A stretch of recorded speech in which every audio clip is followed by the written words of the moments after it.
ሰላም ጤና ይስጥልኝ ክቡራትና ክቡራን ተመልካቾቻችን እንደምን ቆያችሁ ከክፋ ቴሌቪዥን የሰዓቱ ዜና ይዘን ቀርበናል ከዜናዎቹ ጋር ፍጹም ተሾመ በወረዳው ህዝብና መንግስት ትብብር የተሰሩ የካፒታል ፕሮጀክቶች ተጠናቀው አገልግሎት ይሰጡ መሆናቸውን የጊምቦ ወረዳ ፋይናንስና ኢኮኖሚ ልማት ጽፈት ቤት አስታወቀ የጽፈት ቤቱ ምክትል ኃላፊ አቶ ካሳውን ከተማ ባለፉት ዓመታት የተሰሩ ፕሮጀክቶች አሁን ላይ ተመርቆ አገልግሎት ላይ መሆናቸውን በማንሳት ሌሎችንም ለማጠናቀቅ በትኩረት የተሰራ መሆኑን ተናግረዋል ወረዳ ደረጃ ያው ስናከናውን የነበረው ትላልቅ ፕሮጀክቶችን ያው በጀት ይዘን ወደ ተግባር መግባታችን ይታወቃል። ይሄ ማለት 2015 ላይ ጀመርናቸው የተለያዩ ያው መሰረተ ልማቶች አሉ። ለአብነት ለምሳሌ ከተጀመሩት የጊምቦ ሁለተኛ ደረጃ ትምህርት ቤት ማየት እንችላለን። አሁን በደረሰው ደረጃ የወረዳው መንግስት ቁርጠኛ ሆኖ ከፍተኛ ብር እዛ በጅቶ ጊዜ የለኝም ሳይል በጀት የለኝም ሳይል በከፍተኛ ኮሚትመንት ነው ይሄ ፕሮጀክት የተጠናቀቀው ኦልሞስት ወደ 24 ሚሊዮን ብር የፈጀ ፕሮጀክት ያው አዘጋጅተን ዘንድሮ አስመርቀናል። ይሄ ያው ለኛ ትልቅ ትርጉም አለው። በዚህ አመት ደግሞ ሁለተኛ የሰከንድ ጄነሬሽን የሚባል ጤና ኬላዎች ግንባታን ያው ህብረተሰብ የረጅም አመት ጥያቄ ስለሆነ ሚሊዮን አካባቢ ብር በማውጣት በጀት በመመደብ ተጋላይ ሾቻ ላይ ይሄን ስራ ያው ዘንድሮ በዚሁ ጀምረናል።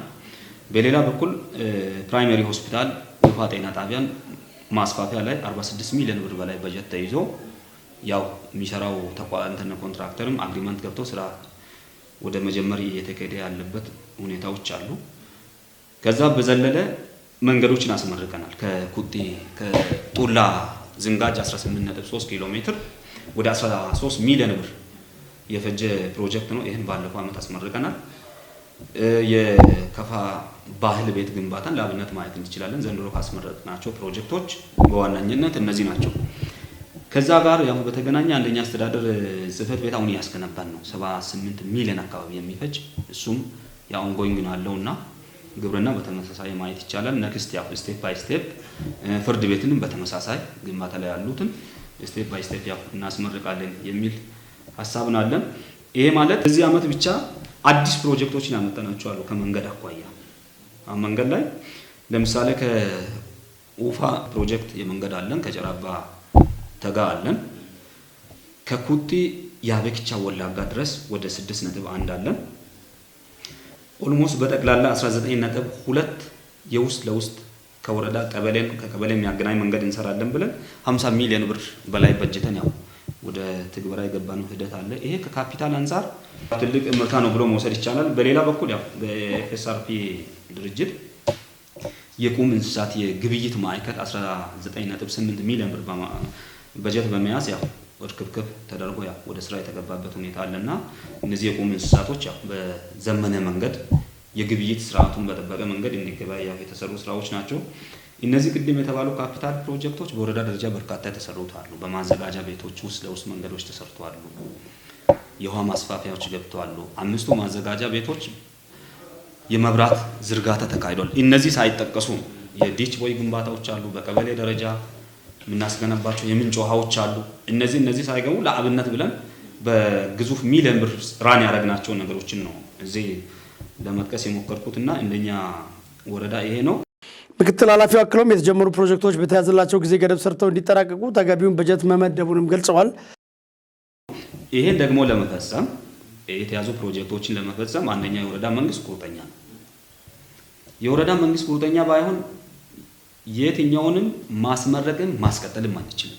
ከምንም በላይ የህዝብ ጥያቄ ምላሽ ማግኘት አለበት በሚል አስተሳሰብ ከታች የሚመጡ የረጅም ዓመት የመልካም አስተዳደር ችግሮችን ለመቅረፍ አሁን የተባሉ ፕሮጀክቶችን መስራት አንድና አንድ አማራጭ ስለሆነ እዛ ላይ ትኩረት ሰጥቶ ነው የወረዳ መንግስት የሰራ ያለውና እዚህ በመስራቱ ያለምንም ማጋነን በዚህ አመት ብዙ ፕሮጀክቶችን ያስመረቀናል። ቅድም እንደዘረዘርኩት ይሄ በአንድ አመት ነው ያስመረቅነው። ደግሞ ቀጣይ ያዘጋጀናቸው አሉ። ቀጣይ እናስመረቃቸው ፕሮጀክቶች ብለን የለየናቸው አሉና ይሄ ህዝብን በማስተባበር የተሰሩ በርካታ ነገሮች ናቸው። ያው ህዝብ ካመነ ማይሰራው ነገር የለም። ይሄን ለአብነት እንደኛ ወረዳ መውሰድ ይቻላል ብለን ነው እየወሰንን ያለነውና ካፒታል ፕሮጀክቱ ይሄን ነው የሚመስለው። ዜናውን ያዘጋጀው ባልደረባችን በላቸው በላይ ነው። የትምህርት ጥራትን ለማረጋገጥ ሁሉም ባለድርሻ አካላት የበኩላቸውን ድርሻ መወጣት እንዳለባቸው የሺሾንዴ ወረዳ ትምህርት ጽሕፈት ቤት አስታወቀም። ጽሕፈት ቤቱ በ2017 ዓ.ም የትምህርት ዘመን የተሻለ ውጤት ለማስመዝገብ ትኩረት ሰጥቶ እየሰራ መሆኑን የጽሕፈት ቤቱ ኃላፊ አቶ ጌራንጎ የርክሾ ተናግረዋል። አንተነህ ፍቃዱ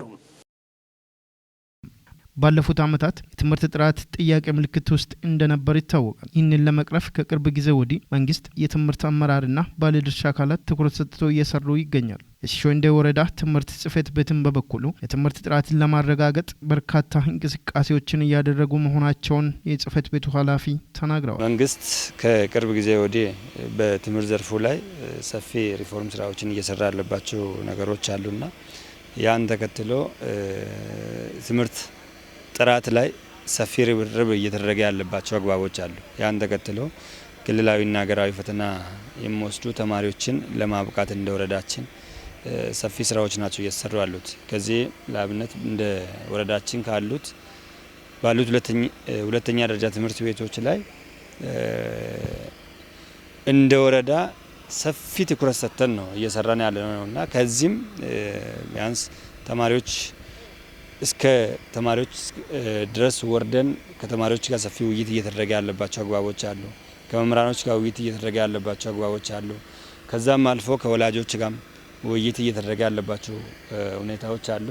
ይህን ተከትሎ የድጋፍ ትምህርት አሰጣጥ ስርዓትም በተለየ መልኩ እንዲሰጥ ሰፊ ጥረት አድርገን በሃይስኩሎች አካባቢ ላይ የድጋፍ ትምህርት በሰፊ ትኩረት እየተሰጠ ያለባቸው አግባቦች አሉ።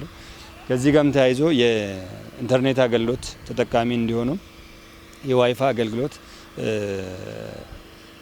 ተከፍቶ ዋይፋ በአግባቡ ተማሪዎች ከዓለም ጋር እየተዋወቁ የሚፈልጉትን ትምህርት አይነት ዳውንሎድ እያደረጉ እየተጠቀሙ ያሉባቸው አግባቦች አሉ።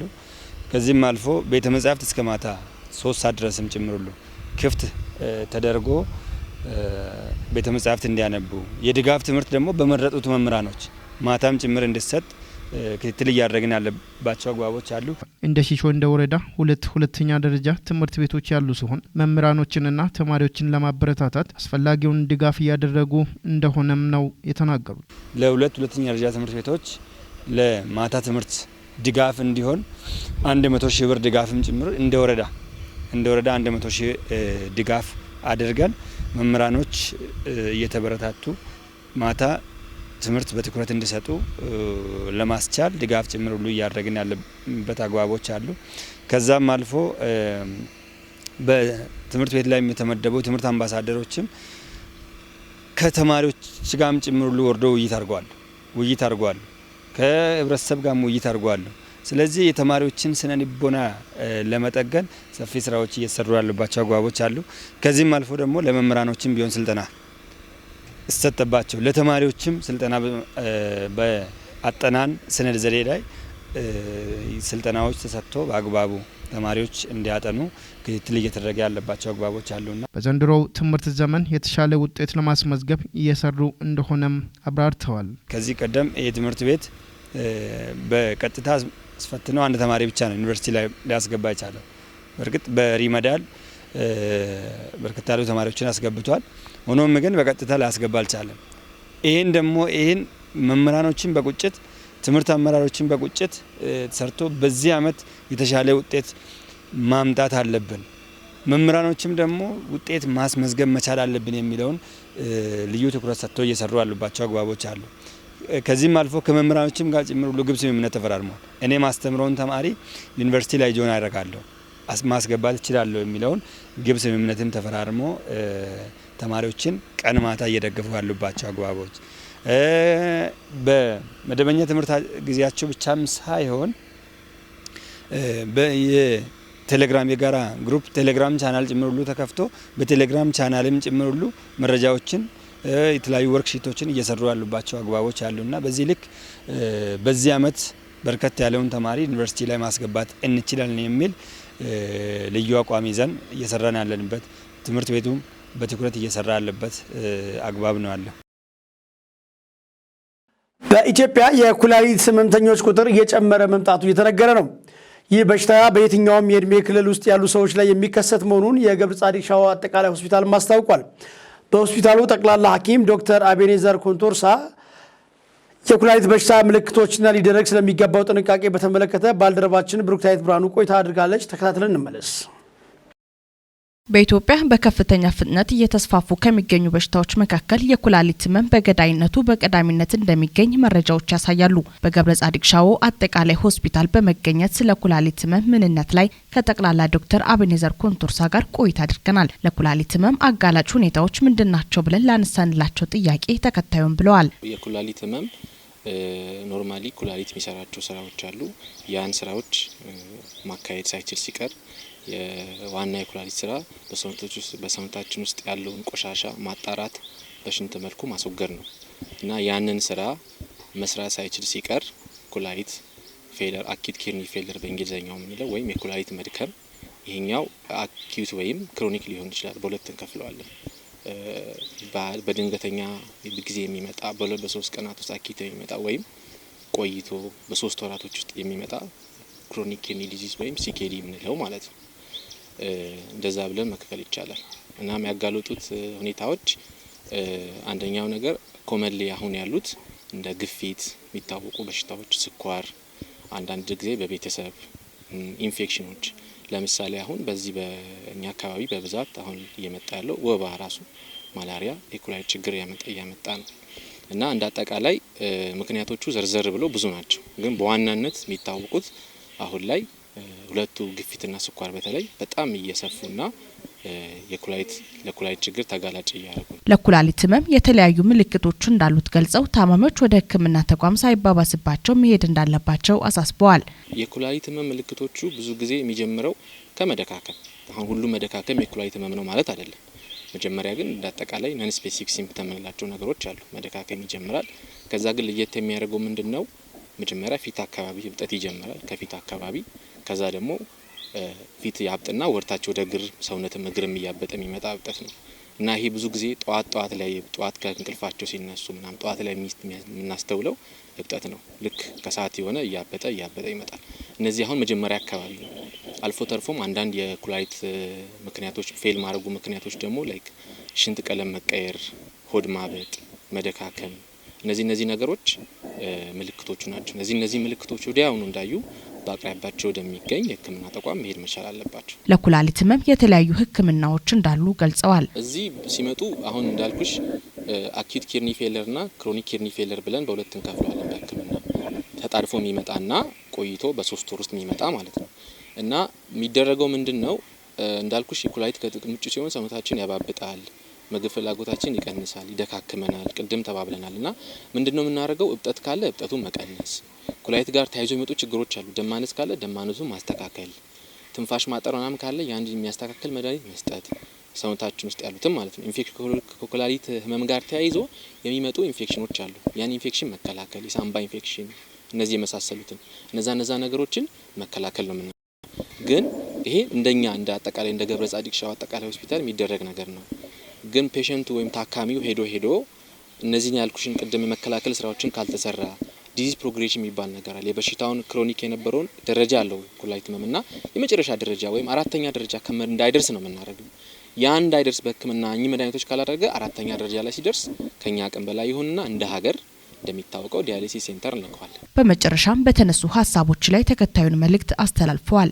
አሁን ያስተዋልኩት ነገር በጣም ማስተላለፍ የምፈልገው እዚህ የሚያጋጥሙኝ ታካሚዎች አብዛኞቹ እድሜ ወጣት 28 30 እድሜ ያሉ ሰዎች ከፍተኛ ግፊት እያየው ነው። ግፊት ችግሮችን እያየው ከዛም አልፎ ተርፎ መድኃኒት እንዲጀምሩና ክትትል እንዳደርጉ ስንነግራቸው አብዛኛው ሰው መተባበር አይፈልግም እና እባካችሁ ግፊት ካለ በተለይ ግፊት ታካሚዎች በጣም ከፍ ብሎባችሁ አሁን ላይ ጤናማ መሆናችሁን አትዩ፣ አሁን ላይ መንቀሳቀሳችሁን አትዩ፣ በኋላ ኩላሊት ደክሞ ከመምጣት በኋላ ስትሮክ ሆኖ ጭንቅላት ውስጥ ደምቶ ከመምጣት በኋላ ልባችሁ ከጥቅም ውጭ ሆኖ ከመምጣት ሌሎች ችግሮች ከመምጣታችሁ በፊት በአግባቡ ከሐኪም ጋር መታችሁ ክትትል አድርጉ። ይሄ ለኩላሊት ብቻ አይደለም ለሁሉም ህመም ነው።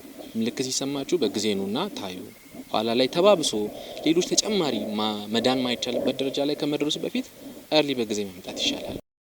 በደቡብ ምዕራብ ኢትዮጵያ ህዝቦች ክልል በ31 ወርቅ አምራችና አንድ የወርቅ አቅራቢ ማህበር ላይ እርምጃ መወሰዱን የክልሉ ማዕድንና ኢነርጂ ኤጀንሲ ገለጸ። ዘገባው የክልሉ የመንግስት ኮሚኒኬሽን ነው። ቤተልሔም ምሩ ተጨማሪውን ይዛለች። የክልሉ ማዕድንና ኢነርጂ ልማት ኤጀንሲ ዋና ዳይሬክተር አቶ ገብረ ማርያም ሰጠኝ እንደገለጹት እርምጃ የተወሰደባቸው ከባለፈው 2016 በጀት ዓመት ጀምሮ ምንም አይነት ወርቅ ለብሔራዊ ባንክ ያላስገቡና የእቅዳቸውን ከ10% በታች አፈጻጸም ያሳዩ ማህበራትና ወርቅ አቅራቢ መሆናቸውን ገልጸዋል። እነዚህ እርምጃ የተወሰደባቸው በ31 ባህላዊ ወርቅ አምራችና አንድ ወርቅ አቅራቢ ማህበር ሲሆኑ ፍቃዳቸው ሙሉ በሙሉ እንዲሰረዝ ተደርጓልም ብለዋል። አቶ ገብረ ማርያም አክለው በክልሉ ከወርቅ አምራችና አቅራቢ ማህበራት የሚቀርበውን የወርቅ መጠን በቀጣይ ከፍ ለማድረግ ህገወጥ የወርቅ ምርት ዝውውርና ግብይትን በመቆጣጠር ለብሔራዊ ባንክ ብቻ እንዲያቀርቡ ከክልል ጀምሮ ዞንና ወረዳ ድረስ በተቀናጀ ሁኔታ ህብረተሰቡን በማወያየት ክትትልና ቁጥጥር በማድረግ በትኩረት እየተሰራ መሆኑን ገልጸዋል። ለዚህም የክልሉ ማዕድንና ኢነርጂ ልማት ኤጀንሲ ወርቅ የሚመረትበት ቦታዎች ላይ ድጋፍ በማድረግ የወርቅ ምርት መጠንን ለማሳደግ እየሰራ መሆኑንና አዳዲስ ወርቅ ለማምረት ፍቃድ የወሰዱ ማህበራት ፈጥነው ወደ ስራ እንዲገቡ የማድረግ ስራ በሰፊው የተሰራ መሆኑን ነው አቶ ገብረ ማርያም የገለጹት። የወርቅ አምራችና አቅራቢዎች በሀገር አቀፍ ደረጃ የተሻሻለው የኢኮኖሚ ማሻሻያን ተከትሎ የወርቅ ዋጋ በእጅጉ የጨመረ መሆኑን ተገንዝበው የሚያመርቱትን ወርቅ በህጋዊ መንገድ በብሔራዊ ባንክ ግብይት ማድረግ እንዳለባቸው አሳስበዋል። በቀጣይ እንደ ክልል የተቀመጠውን ወርቅ የማቅረብ እቅድ በማያሳኩና ዝቅተኛ አፈጻጸም በሚያሳዩ የወርቅ አምራቾችና ማህበራት ላይ እርምጃ የመውሰድ ተግባር ተጠናክሮ እንደሚቀጥልም አቶ ገብረ ማርያም በአጽንኦት ገልጸዋል። ትምህርት ቤቶች፣ የእምነት ተቋማት፣ የመንግስትና መንግስታዊ ያልሆኑ ተቋማት ባላቸው የወል መሬት ላይ የግብርና ስራን በማስፋፋት ምርትና ምርታማነትን በማሳደግ የድርሻቸውን መወጣት እንዳለባቸው የቦንጋ ከተማ አስተዳደር ከንቲባ አቶ አስማማው አደመ ገለጹ። የግብርና ምርታማነት ለብልጽግናችን በሚል መሪ ቃል የቦንጋ ከተማ አስተዳደር ግብርና አካባቢ ጥበቃ ህብረት ስራ ጽሕፈት ቤት የ2017 በጀት ዓመት የግብርና ልማት ስራዎች አፈጻጸም ግምገማና የቀሪ ወራት አፈጻጸም አተገባበር ዙሪያ ላይ የንቅናቄ መድረክ በቦንጋ ከተማ ተካሂዷል። መረጃው የከተማው አስተዳደር የመንግስት ኮሚኒኬሽን ነው። ምህረት አብራኑ ታቀርበዋለች። የ2017 በጀት ዓመት የግብርና ልማት አፈጻጸምና የቀሪ ወራት ስራዎች ላይ የተዘጋጀው ሰነድ በጽህፈት ቤቱ ባለሙያ በአቶ ታዲዮስ ቆጭቶና በወይዘሮ ስንቅነሽ ጌታቸው ቀርቦ ውይይት ተደርጎበታል። በዳልጋና ሀገረሰብ ከብት ዝርያ ማሻሻያ፣ የተሻለ የወተትና የእንቁላል ምርት ማቅረብና የመንግስት ኢኒሼቲቭ የሆነውን የሌማት ትሩፋት ስራ ማጠናከር የእቅዱ አካል መሆኑ በሰነዱ ተብራርቷል። በተያዘው በልግ እርሻ በከተማው 410 ሄክታር መሬት በሙሉ ፓኬጅ በተጓደለና በመደበኛ በ172 ኩንታል ኤንፒኤስ 172 ኩንታል ዩሪያና 25 ኩንታል ምርጥ ዘር በመጠቀም ምርት ለማግኘት መታቀዱን ከሰነዱ የተገኘው መረጃ ያመለክታል። አስተያየታቸውን ያጋሩት የመድረኩ ተሳታፊዎች የሚመለከታቸው ባለድርሻ አካላት በየዘርፉ ድርሻውን በመወጣት መስራት እንዳለበት ገልጸዋል። ምግቤን ከጓሮዬ በከተማችን በማስፋፋት ከኑሮ ውድነት ለመላቀቅ እስከ ታች መዋቅር ድረስ ንቅናቄውን በማውረድ ተጠናክሮ ሊሰራበት እንደሚገባም አሳስበዋል። የእርስ በርስ መደጋገፍና ተግባር በማጠናከር ወጣቶች በየአካባቢያቸው የምርጥ ተሞክሮች ልምድ ልውውጥ በማድረግ በግብርና ስራ ተጠቃሚ እንዲሆኑ ማነሳሳት ያስፈልጋል ብለዋል። ኩታ ገጠም እርሻን በማጠናከር በወተት፣ በእንቁላል፣ በፍራፍሬና በጓሮ አትክልት ምርጥ ዘር ተጠቃሚ በመሆን የሌማት ትሩፋት መጠቀም እንዳለባቸውም ተናግረዋል። የንቅናቄ መድረኩ በልዩ መንገድ በማየትና በመስራት በየዕለቱ እየጨመረ ያለውን የኑሮ ውድነት መቀነስ አለብን ያሉት የቦንጋ ከተማ አስተዳደር ምክትል ከንቲባና የገቢዎች ጽሕፈት ቤት ኃላፊ አቶ ፍሬው አበበ በከተማ ደረጃ ለሌማት ትሩፋት ስራዎች የሚሆኑ ቦታዎችን መለየትና ትኩረት ሰጥቶ መስራት ያስፈልጋል ብለዋል። መሬት ባዶ እንዳያድር ግብርና ተቋም ከፍተኛ ሚና አለው ያሉት ምክትል ከንቲባው የግብርና ባለሙያዎች ቤት ለቤት ግንዛቤ በመስጠት ጾም የሚያድር ቦታ እንዳይኖር መስራት ይገባቸዋል ሲሉ አሳስበዋል። የቦንጋ ከተማ አስተዳደር ግብርና አካባቢ ጥበቃ ህብረት ስራ ልማት ጽሕፈት ቤት ኃላፊ አቶ ማሞ መንገሻ በበኩላቸው የተሻሉ ውጤቶችን በማስቀጠል መንግስት ያስቀመጠውን አቅጣጫ ተግባራዊ በማድረግ የከተማውን ህዝብ ተጠቃሚ ማድረግ አለብን ብለዋል። በቀጣይ የተሻሉ የስራ አቅጣጫዎችን በመጠቀም በእርባታና የወተት ውጤት ስራዎች በመጠኑ በቂ ምርት ማምረት ተገቢ መሆኑን ገልጸዋል። በከተማ ዙሪያ የሚፈሰውን የውሃ ሀብት ለማልማት ማዋል አለብን ያሉት አቶ ማሞ የግብርና ባለሙያዎች በቴክኖሎጂ መስኖ ስራን በመስራት ምርትና ምርታማነትን በማረጋገጥ የተለያዩ ሰብሎችን ማልማት እንደሚችሉም ጠቁመዋል። የቦንጋ ከተማ አስተዳደር ብልጽግና ፓርቲ ጽሕፈት ቤት ኃላፊና የመንግስት ዋና ተጠሪ አቶ ስዩም ወልደ ሚካኤል በቆራጥነት የጋራ ሀሳብ በመያዝ መስራት አለብን በማለት ጠንካራ ባለሙያዎችን በማፍራት በግብርና የተሻለ ውጤት ማስመዝገብ ያስፈልጋል ብለዋል። ሁሉም ቀጠና ለግብርና ስራ ትኩረት በመስጠት በቡና፣ በጓሮ አትክልት፣ በፍራፍሬ፣ በቅመማ ቅመም ስራ ይዞታ ያላቸው በሙሉ ወደ ስራ መግባት እንዳለባቸው አሳስበዋል። የውይይት መድረኩን የመሩት የቦንጋ ከተማ አስተዳደር ከንቲባ አቶ አስማማው አደመ የግብርና ስራ መሬት ላይ የሚታይ በመሆኑ በተግባር በውጤት የታጀበ ስራ መስራት ይጠበቅብናል ሲሉም አሳስበዋል። በግብርና ምርት ገበያ ማረጋጋት ስራ መስራትና እንደ ማስተማሪያ የሚሰሩ ተቋማትን በማበረታታት ለሌሎች ተቋማት አርአያ እንዲሆኑ ማድረግ ተገቢ መሆኑን አስረድተዋል። ዘገባው የቦንጋ ከተማ አስተዳደር የመንግስት ኮሚኒኬሽን ጉዳዮች ጽህፈት ቤት ነው። በክልሉ የአሳታፊ ደን ማህበራትን ለማጠናከር በተደረገው ጥረት ከ200 ሺህ በላይ ዜጎችን ተጠቃሚ ማድረጉን የደቡብ ምዕራብ ኢትዮጵያ ህዝቦች ክልል ሬድ ፕላስ ፕሮጀክት አስታወቀም። በተለያዩ አካባቢዎች በደን ላይ እየደረሰ ያለውን ወረራና ቃጠሎ ለመከላከል ባለድርሻ አካላት የበኩላቸውን እንዲወጡም ጥሪ አቅርቧል። የክልሉ ሬድ ፕላስ አስተባባሪ ዶክተር የሪቾ ብርሃኑ በክልሉ በደን ላይ ህይወታቸውን መሰረት ያደረጉ ዜጎች ኑሮ መቀየር እንዲቻል የተለያዩ ፕሮጀክቶችን በማዘጋጀት እየተሰራ ነው ብለዋል። በክልል ደረጃ ደንን እየጠበቁ መጠቀም እንዲችሉ 240 አሳታፊ የደን ማህበራትን በማደራጀት ከ222 ሺህ በላይ ዜጎች ተጠቃሚ ማድረግ መቻሉንም ተናግረዋል።